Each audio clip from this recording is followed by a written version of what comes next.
Rok 1325. Na dvore Anžovca Karla Roberta sa do obehu v Uhorsku dostáva zlatý florén, minca, ktorá zmení obchod na celé stáročia.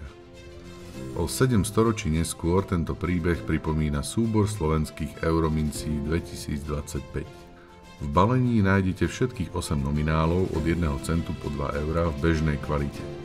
Razené sú v mincovni Kremnica, jednej z najstarších nepretržite fungujúcich mincovní na svete.